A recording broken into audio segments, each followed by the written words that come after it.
예, 학생 여러분 안녕하십니까? 6주차 강의를 진행하도록 하겠습니다.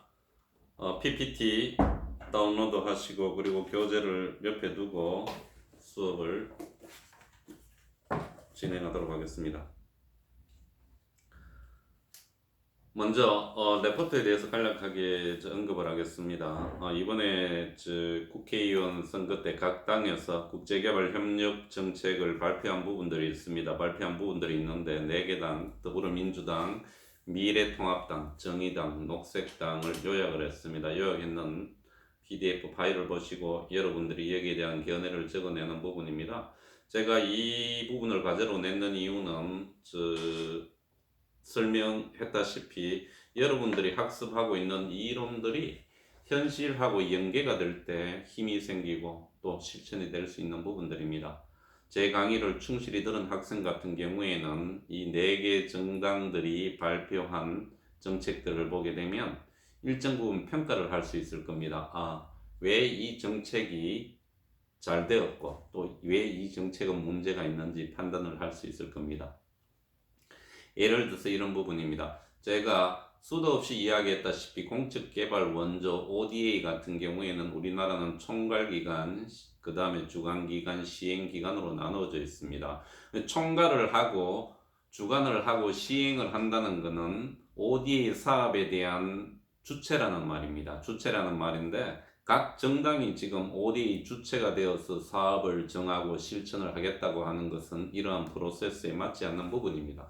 그러면 국회의원 같은 경우는 어느 부분이 되겠습니까? ODA 법제 부분에 대해서 좀 더 신경을 써야 되겠죠. ODA 법률과 제도, 체계가 잘 되어 있는지 잘못되어 있는지 선진국의 사례를 보고 우리나라에서 필요한 정책을, 법안을 입안을 하는 게 국회의원의 역할이기 때문에 여러분들이 이 레포트를 보고 제가 시간이 되면 일일이 피드백은 안 되더라도 별도의 특강 시간을 마련해 가지고 한국 정치와 국제개발 협력 또 다른 이름으로 여러분들한테 전체적으로 한번 전달을 하는 시간을 갖도록 하겠습니다. 6주차입니다. 이번 6주차에서 강의는 제2장을 전체적으로 다룰 겁니다. 2장 같은 경우에는 국제개발협력과 SDGs로 되어 있습니다. 제가 이제 지금 동영상만 보시는 분도 있기 때문에 간단하게 말씀드리면 이 교재가 첫 강의 때도 말씀을 드렸다시피 전체 8장 법규까지 9장으로 이루어져 있습니다. 9장으로 이루어져 있고 오늘 하는 부분은 이 부분입니다. 국제개발협력과 SDGs 지속가능한 발전 목표가 되겠습니다. 이 장은 지속가능한 발전 목표가 왜 여러분들한테도 중요하고 우리나라에도 중요하고 코이카에서도 중요한지 이해를 하는 부분이 필요하고 또 중요하다 그러면 SDGs는 지속가능한 발전 목표는 어떻게 구성되어 있는지 같이 공부해 보도록 하겠습니다. 그 이전에 제가 여러분들이 강의를 들으면서 이 담론이라는 부분에 대해서 이해가 잘 안 되는 학생이 있을 것 같아서 제가 이 담론 부분만 별도로 간략하게 한번 설명을 하겠습니다. ODA 사업을 설명함에 있어서 여러 가지 이유가 있겠지만 법률과 제도가 가장 중요하죠. 법률과 제도, 그 다음 단계가 이제 저는 담론이라고 생각합니다. 담론, 규정도 어떻게, 이 규정이나 OECD 규약이나 이런 부분은 법률과 제도에 넣어야 되겠죠. 그런 담론이라 그러는 거는 이렇게 정의가 됩니다. 텍스트, 그거를 미시적으로 분석하고 그것을 사회적으로 조건화하는 요인들을 조망하는 것이다. 이렇게 정의할 수 있고 또는 언어에 내재된 권력, 지배, 차별, 통계 등의 명백하거나 분명하지 않은 구조적 관계성을 분석하는 것이다. 이렇게 되어 있습니다. 그러니까 구조적 관계를 분석하는 것이다. 이렇게 되어 있습니다. 제가 간략하게 예를 들어서 여러분들한테 설명을 하도록 하겠습니다. 자, 여러분이 한 가족을 이루는 가족의 구성원인데 친척을 할아버지께서 돌아가시면서 유언으로 못 사는 친척 10명에게 가급적 도와주라는 유언을 남겼습니다. 이 유언을 남겼는데 이거는 어떤 행위입니까? 하지 않아도 돕지 않아도 벌을 받거나 법률에 위반되지는 않지만 그 가정의 담론으로 어떻게 가훈이라는 말로 존재를 할 수 있겠죠. 존재를 할 수 있는데 자, 여러분이 이제 못 사는 친척을 도울 때 여기에 이유가 있을 겁니다. 상대방의 어떤 동정심, 안 그러면 내가 봉사를 하고 싶어서, 희생을 하고 싶어서, 나눔을 하고 싶어서, 이런 가치를 담론이라 그럽니다. 이해되십니까? 이해되십니까? 법으로 강제하지 않지만, 규약으로 규정하지 않지만, 내가 움직이는 동인이 되는 것. 이게 나일 수 있고, 또 단체 같은 경우에는 코이카가 될 수 있고, 거기 PPT 보십시오. 국가가 될 수 있고, 또 국제기구가 될 수 있습니다. 그러니까 담론이라 그러는 것은 국제사회, 자, 이 부분을 다시 ODA와 대입을 한번 시켜보십시오. 공적개발 원조를. 개인은 동정심이 이제 일어나서 도우는 행위가 될 수 있고, 단체는 뭡니까? 이타적 정신을 실천하기 위해서 종교단체나 코이카나, 그 다음에 국가는 1960년대, 70년대 한국이 외국으로 받았던 개발 원조에 대한 국제사회의 환원을 한다는 그런 담론이 있을 수 있겠죠. 그 다음에 한국의 성공 경험을 공유한다는 그런 담론이 있을 수 있겠죠. 그 다음에 국제기구 같은 경우는 뭡니까? 지구촌은 이제 한 가족, 이제 그 가장 큰 공동체의 의미에서 국제기구는 하는 어떤 담론을 가질 수 있겠고, 각 국제기구마다 이러한 담론은 약간은 형태를 달리할 수 있습니다. 그리고 이 담론도 미시적 담론, 작은 담론, 또 큰 담론, 거시적 담론으로 나눌 수 있습니다. 그러니까 이렇게 이해를 하십시오. 제가 강의를 함에 있어서 공적 개발 원조를 행함에 있어서 우리 한국은 국제개발협력기본법이 있고, 이제 국제기구는 그 국제기구와 관련된 규약이 있지만, 이런 부분을 떠나서 한 국가를 움직이고 한 단체를 움직이고 한 개인을 움직이게 하는 그 원리, 이거를 담론으로 이해를 하시면 됩니다.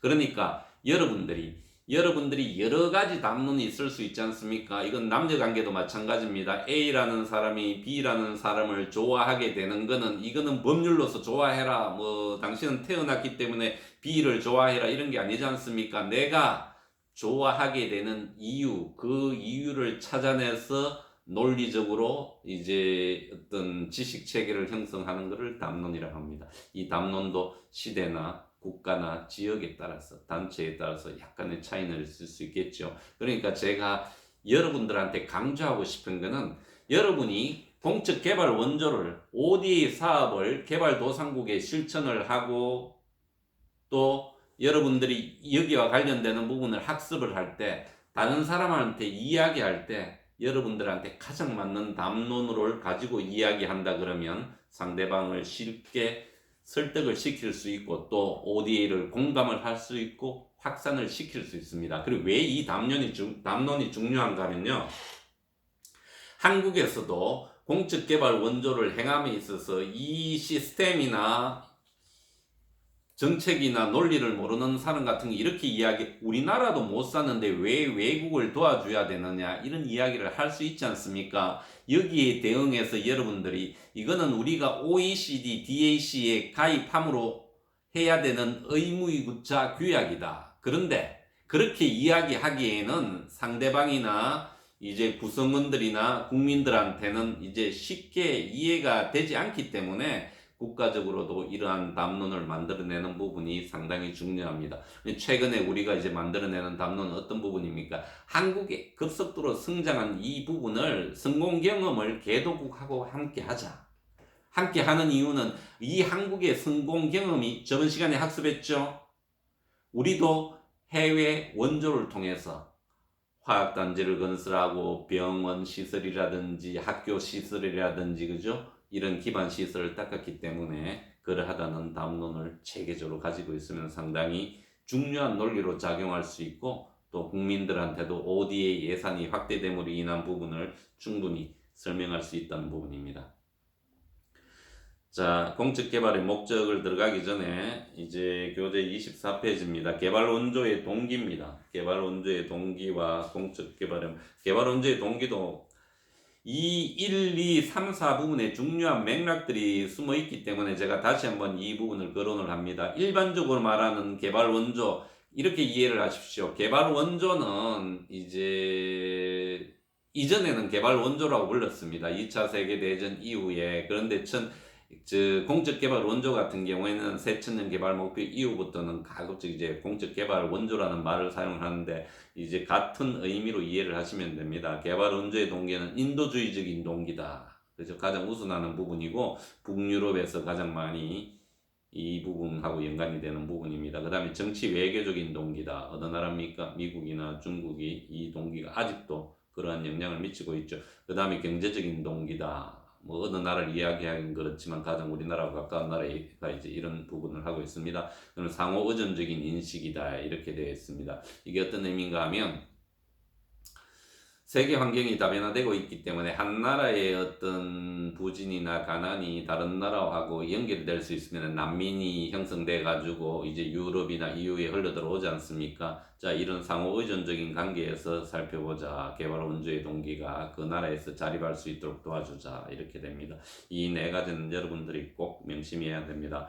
그리고 공적 개발 원조의 목적입니다. 공적 개발 원조의 목적은 공적 개발 원조의 시작점하고도 마찬가지인데 제가 이 부분을 유럽하고 아시아를 나누어서 여러분들한테 간략하게 설명을 하겠습니다. 이제 유럽 같은 경우에는 여러분들이 많은 학습서를 통해서 배웠던 내용을 제가 그대로 반복을 합니다. 이제 공적개발 원조의 주목적은 경제개발 및 복지정진입니다. 복지정진인데 이것도 히스토리 자체가 있습니다. 가장 쉽게 이해할 수 있는 것은 경제적인 측면, 사회적인 측면, 환경적인 측면 이 세 가지 측면으로 1, 2, 3가 이어져 왔다. 이렇게 이해를 하시면 머리에 넣어 놓으시면 가장 여러분들이 개념을 잡기 쉽습니다. 자, 국제개발협력의 시작점은 공적개발 원조가 아니고 국제개발협력이라 했습니다. 제가 어떤 차이가 있다 그러면 여러분들이 이해하시죠. 공적개발 원조는 민간부, 국제개발협력은 공적 그리고 사적 민간의 영역까지 포함을 한다. 광의의 개념이다. 1947년 미국 트루먼 대통령이 공산주의 위협을 받는 국가를 대상으로 경제적 군사적 원조를 제공함으로써 시작이 되었다. 이거는 여러분들이 익히 잘 배워서 아는 사실이기 때문에 넘어가겠습니다. 자, 취임 연설에서 트루먼 대통령이 했던 이야기를 한번 봅시다. 세계 인구의 절반 이상이 빈곤과 기아에 허덕이고 있는 상황에서 과학적 진보와 공업 기술의 혜택이 저개발국의 성장과 개발을 돕는 데 사용되어야 하며 저개발국의 고통을 줄일 수 있는 지식과 기술 연수 프로그램이 필요하다. 그래서 48년, 52년 사이 서유럽 재건과 경제 성장 지원으로 마셜 플랜을 추진하였다. 이게 공적개발 원조 국제개발협력의 시초다, 시작점이다 이렇게 이해를 하시면 됩니다. 자, 그렇다 그러면 아시아 지역은 어느 부분이 시초였나 한번 보십시오. 남아시아, 동남아시아의 신생 독립국의 경제적, 사회적 발전을 독립하기 위하여 우리나라 한국도 신생 독립국에 해당이 됩니다. 1950년 콜롬보 계획에서 시작이 되었다 이렇게 되어 있습니다. 그러니까 콜롬보 계획은 1950년 1월 영국을 중심으로 캐나다, 호주, 뉴질랜드 등 연연방 소속 국가들이 일본과 스리랑카의 수도 콜롬보에서 채택한 남아시아 및 동남아시아 지역 개도국에 대한 경제적 이제 지원 협약이다 이렇게 되어 있습니다. 자, 한국의 사례 제가 영남 20대의 사례를 넣어놨습니다. 콜롬보 총회에서 이제 수원국 일원으로 참석한 일본을 통해서 영남 20대에 많은 자재가 지원이 되었다. 이렇게 되어 있습니다. 자, 그러니까 공적개발 원조의 시작점은 미국으로부터 시작한 마셜 플랜 그리고 영연방에서부터 시작한 아시아 지역의 콜롬보 계획에서 그 시작점을 찾을 수 있다. 이러한 부분들이 우리나라 경제개발 계획, 그 다음에 각종 교육시설 이런 쪽에 많이 투자가 되어서 한국의 발전을 견인하였다. 이렇게 요약을 할 수 있겠습니다. 자, 그러면 지속 가능한 발전 목표에 대해서 간략하게 새천년 개발 목표하고 제가 언급을 하고 새천년 개발 목표하고 지속 가능한 발전 목표에 대한 비교로 한 파트를 마치고 그 이후 파트는 두 번째 파트는 국제개발 협력과 지속 가능한 발전 목표에 대해서 좀 더 세부적으로 설명을 하도록 하겠습니다. 자, PPT 보십시오. 국제개발 협력 이슈의 변화 과정입니다. 협력 이슈의 변화 과정이고 교재는 여러분들이 2장 국제개발 협력과 SDGs 이쪽 36페이지 펴놓고 참고를 하시면 됩니다. 자, 국제개발 협력 이슈의 변화 과정입니다. 이 이슈의 변화 과정은 이렇게 이해를 하십시오.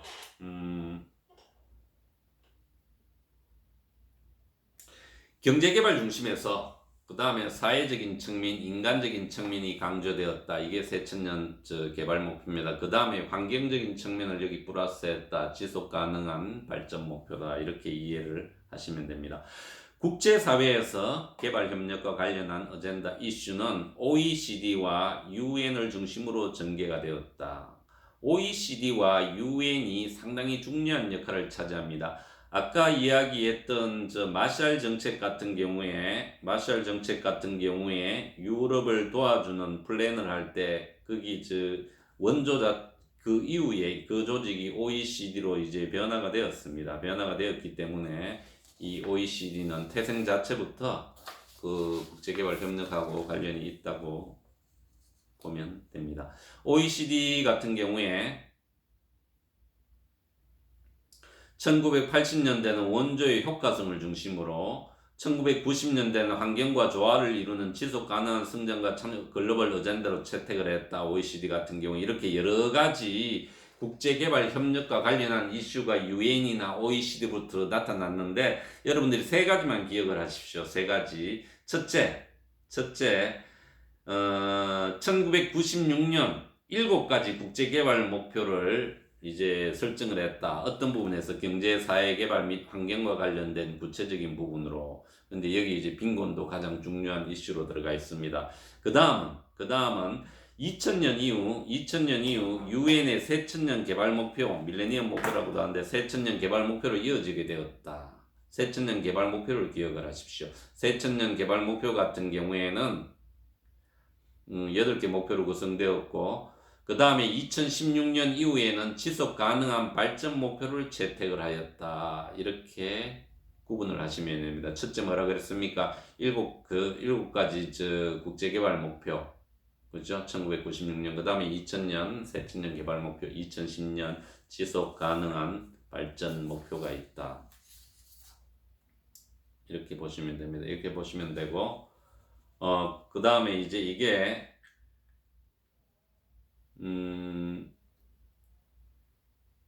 초기 단계에는 경제적인 부분, 또 꼭 기억해야 될 부분은 이제 두 번째 단계, MDGs 단계는 경제적인 부분에서 사회적인 부분이 들어옵니다. 사회적인 부분. 그 이후에 이제 인간적인 부분이 들어옵니다. 그 이후에 2010년 이후에는 환경, 보건 부분이 가장 이제 중요시 된다. 총체적인 부분이다. 지속 가능한 발전 목표는 여러 단계를 거치면서, 근데 저는 이제 3가지 단계로 축약해서 여러분들이 이해하는 것은 꼭 필요하다. 이렇게 하고 제가 강의를 끊고 또 이어가도록 하겠습니다.